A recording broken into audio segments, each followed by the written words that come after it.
مون خدا میسج ورکو هر سړی چې لکه دا وګورئ تر څو پوری چې په دې وطن کې دا ګلاس نه آزاد شوی نو تر هغه پوری دا وطن نه آزادېږي.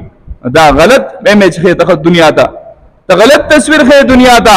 دنیا ته دا تصویر وښیه که نه زمونږ الحمدلله د هر دکان مخې ته، د هر کور مخې ته، په هره کوڅه کې، په هر ځای کې خلکو د ثواب دپاره اوبه لګولي. ته پازیټیو میسج ولې نه ښیي چې ته نیګیټیو میسج ښیي؟ او بھائی دا ګلاس وې صرف د دې لپاره تړلی دی چې څوک یې ته وی نسی بیا یې هیر نه کړي هغه ځای کې. د غلا دا کنسپټ یې ختم کا. ته ولې د غلا دا خبرې کې په هر ځای کې؟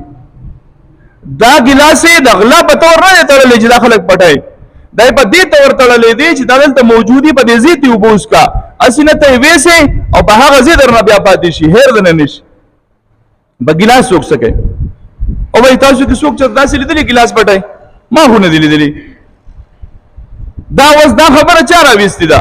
د هغه خلکو راویستې ده کوم چې زما د وطن خلاف لګیا دي، څوک چې زما وطن بدنامول غواړي. نه، دا چا چې ګلاس ایښودی دی ته خو د هغه تعریف هم لږ وکړه که نه.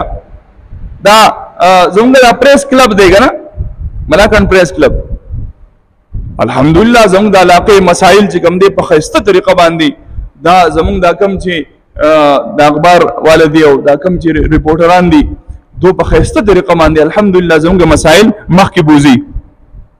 په یو کلیک باندې زموږ مسلې چې کوم دی هغه اعلی حکامو ته رسوي. پکار ده چې موږ دوی اپریشیټ کړو که نه، دوی شکریا ادا کړو چې بھائی تاسو دومره ښکلی او ښایسته کار کوئ.